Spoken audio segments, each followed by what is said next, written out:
Welcome, my dear sweet friends, to the channel Frugal Money Saver. It is so cold here in New York again. We have a high of like 29 today, and our night tonight is in the teens. So I don't know what's going on, what happened to spring, but it's not here. We are so ready for warmer weather.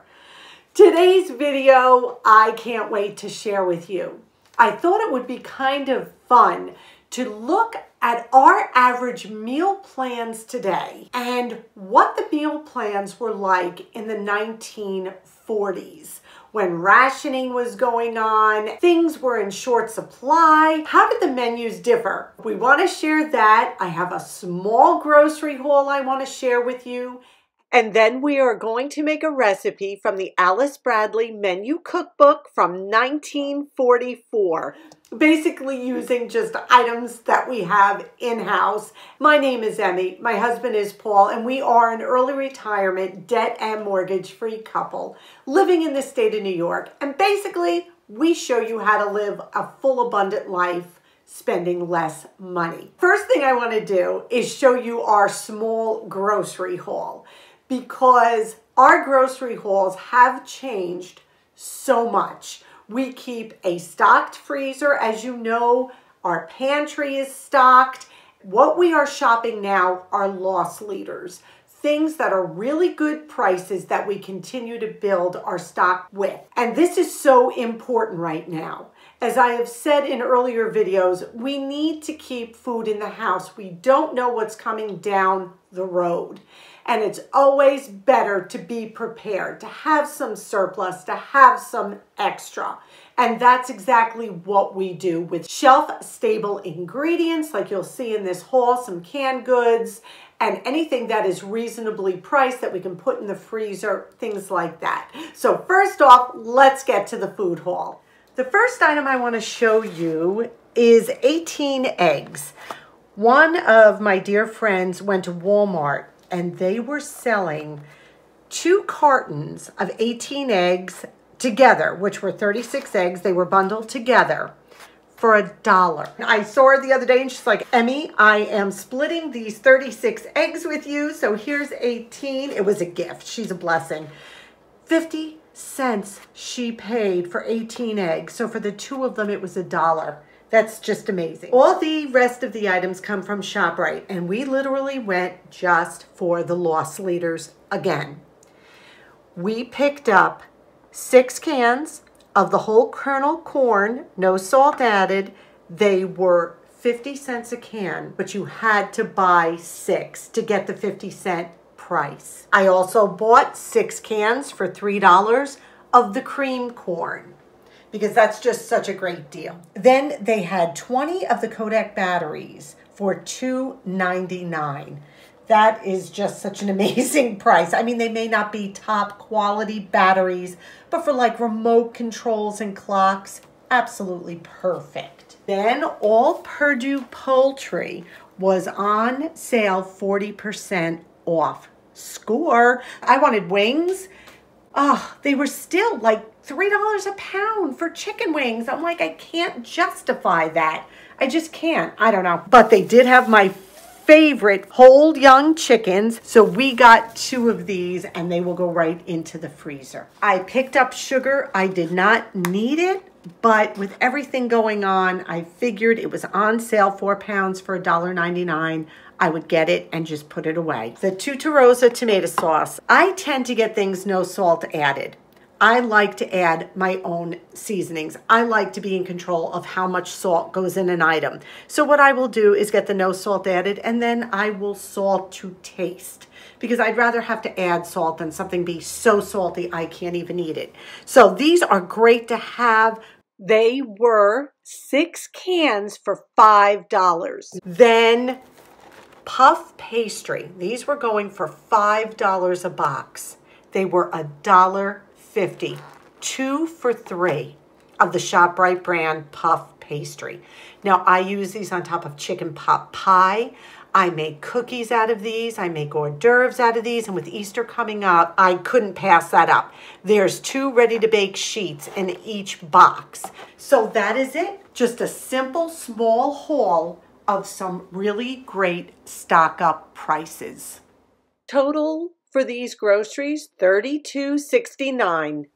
So some basic, simple stock up ingredients that we wanted to get into the house. Check the front of those flyers when they come to your house from your supermarket. See what those items are on the front page that are really good stock up items, and continue to bring them into the home. So now let's talk about the difference in meals between 1940, when rationing was going on and World War II was going on and things were hard to come by, and our modern day normal menu. Now, when I say modern day normal menu, this is for Paul and I.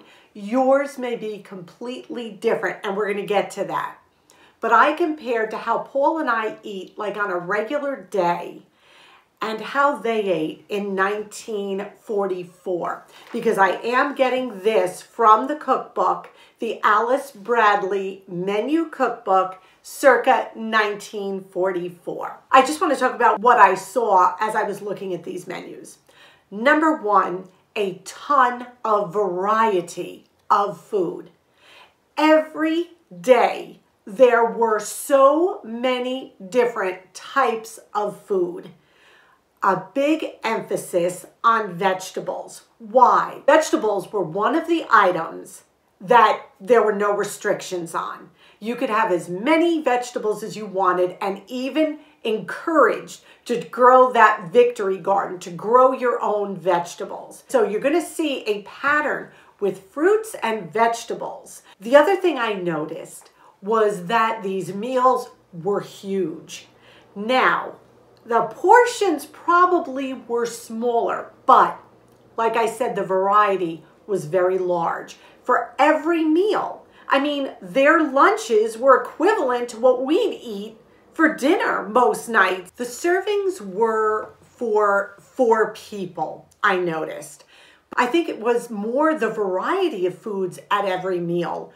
Where I'm used to doing, like, let's say chicken and a starch and a veggie, they have these full meals. Must have been great. The difference also is we live a much more sedentary life than they did then. I also noticed there weren't a lot of chicken recipes. So I did some research, and sure enough, chicken was considered a luxury. The government actually encouraged you, if you had the room, not only to grow a garden, but to have some chickens as well. But they were mostly used for eggs. It was not till later on that big farms started to raise the chickens specifically for meat. Back then, it actually was like a real treat to have a chicken. And oysters, a lot of oysters. And today, we don't eat that unless you live by the coast. I don't think I've ever eaten an oyster here in New York. When you look at these menus, you're also going to see a lot of carbohydrates in their food. They were high in carbs and low in fat. You did not see a lot of fat in these meals at all. And if you did see fat, it was an animal variety fat, not a lot of butter. They tended to use oleomargarine, which was made from oils. And I remember growing up, my mom always called butter oleo. And I never quite understood it, but that is what it was referred to, oleomargarine. 2 other foods that I kept seeing show up in menu after menu as I was looking through the book is cottage cheese and gelatin. They must have been in abundance too. And I'm thinking that cottage cheese was for protein. I'm assuming there was a ton of gelatin dishes. Loaves, like gelatin loaves with meat in it. All different kinds of ways to use gelatin, that was for sure. Now I'm going to put up a menu of ours, just a 2-day quick menu, just a breakfast, lunch, and dinner for 2 days, just so you can see where we're coming from. So I'm going to put that up right now. So you can see the menu for 2 days. Breakfast, we have tea and coffee. We might have some scrambled eggs, a couple fried potatoes, and some toast. Lunch, possibly maybe an apple we cut up with some cheese and crackers. Dinner, roast chicken, some Parmesan rice, and a green salad. This is actually off my meal plan. Second one, tea and coffee. We will maybe have an English muffin with peanut butter, cut up banana, and some cinnamon sprinkled on it. Lunch, we do cold chicken sliced over a green salad, light lunch. We usually don't even really do a lunch, or it's very, very small. And then for dinner, we'll have spaghetti with marinara sauce, garlic bread, and we'll roast a bunch of broccoli. That's it. So a very simple meal plan. That is how we eat. And there might be a snack in there, which would be maybe some popcorn or a piece of fruit, something like that. Now let's look at a typical menu out of my cookbook from 1944. For breakfast, they had pineapple juice muffins, which I looked up, and they're basically large shredded wheat, and toast. Dinner, olives, radishes, and celery. Crown roast of pork stuffed with rhubarb, brown Betty, brown gravy, sweet potatoes roasted with the meat, dandelion greens, and strawberry mousse. And then for supper, we're going to have creamed shrimp and peas. Again, the emphasis on the seafood. Cracked wheat bread sandwiches, oranges and grapefruit salad, French dressing with citrus fruit juice, cornflake, macaroons, and tea. And the second menu, we've got oranges, malted wheat, toast. Lunch, we've got cheese toast, tomatoes stuffed with peas, cottage pudding with strawberries. There's the cottage pudding again. Dinner, we have mayonnaise puffs, cold slice roast pork with brown gravy, steamed rice and orange asparagus in brown butter, tart jelly, dressed salad greens, and maple Spanish cream. Now what I'm seeing also is dessert after lunch and dessert after dinner. So these were some pretty full meals then. I would think if I would eat this way today, if I ate that menu today, I wouldn't move. Honestly, I'd probably be on the couch asleep. That seems like a lot of food, even if the portions were small. That was how important the meals were then. We have become a society now which has so gotten away from making items from scratch and eating these foods that we purchase that are frozen and that has a list of ingredients 12 miles long to go with it. I think the core of the food was so much healthier then. So I hope this was fun just to take a peek at it and compare then to now. What I am going to do with Paul, and I am really going to try to implement this, is try to make more side dishes. Like I love the way they have like a crudité plate with the cut up radishes and celery and stuff. I just tend to make a salad and we eat out of that. And also there's jellies and accompaniments on the table. I would love to try that. I think that would make mealtime so much more fun and flavorful actually. Now what we're going to do is get into the kitchen. Today's recipe is coming from the Alice Bradley Menu Cookbook, and this is circa 1944. What we're going to be making today are sour cream drop cookies. They sound easy, economical, and pretty much delicious. Here's the recipe if you'd like to take a screenshot. Our ingredients are all here. 1/4 cup of butter or margarine or shortening, 1/3 cup sugar, 1 egg, 1/4 teaspoon of baking soda, 1/4 cup of rich sour cream, 1 1/4 cups flour, 1/8 teaspoon of salt, 2 teaspoons of baking powder, and about 1/2 teaspoon of vanilla. Let's get to work. I creamed the 1/4 cup of butter. Now I'm going to add 1/3 cup of sugar. It called for 1/2 cup. Guess what? We're doing 1/3 cup. Look at all that sugar. And the other thing is we're also going to be flattening the cookies with sugar. So that's even more sugar. And I am going to add 1 egg, well beaten. And now I am just going to mix this all together. So this is our 1/4 cup of sour cream, and it says to dissolve 1/4 teaspoon of soda. So here's my 1/4 teaspoon of baking soda, and we're just gonna mix that around. I'm not sure if I needed to do this, but we're gonna do it. I would say that's pretty well dissolved. And we're gonna add this right to our butter, sugar, and egg mixture. Here's my makeshift sifter. I just used a strainer. So I'm gonna put 1 1/4 cups all-purpose flour, 2 teaspoons of baking powder, and about 1/8 teaspoon salt. And now I'm just gonna sift it over. Well, that worked perfectly. We're just gonna blend the ingredients together.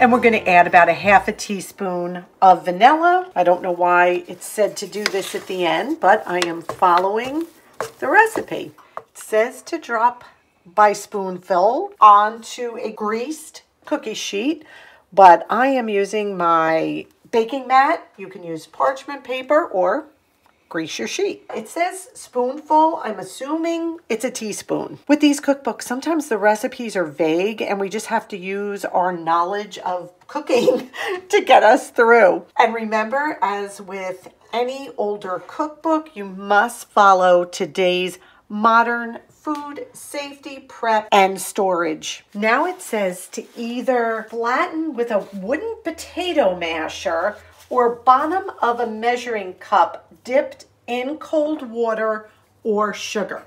So I have a little turbinado, the sugar and the raw here, and what I'm doing is just using my fork because it was sticking with everything else that I tried. So we're just going to use the fork to do it. And this seems to be working perfectly. Now I'm going to put them in a 350 oven. It says for 10 minutes. So let's get these in the oven.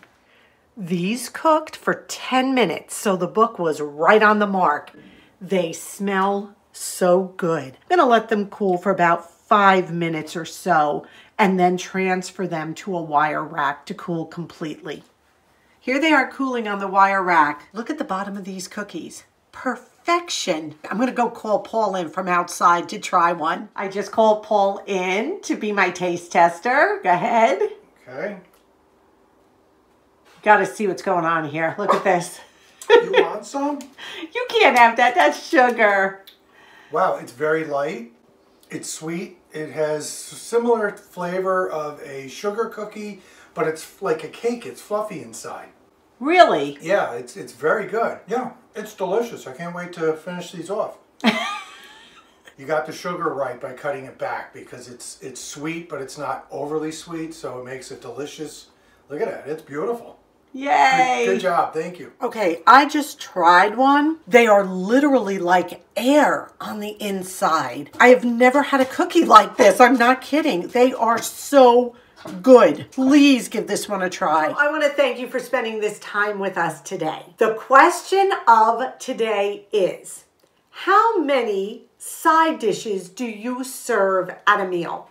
So let's say you're making a roast chicken. What else do you serve with it? Do you serve literally 3 and 4 side dishes?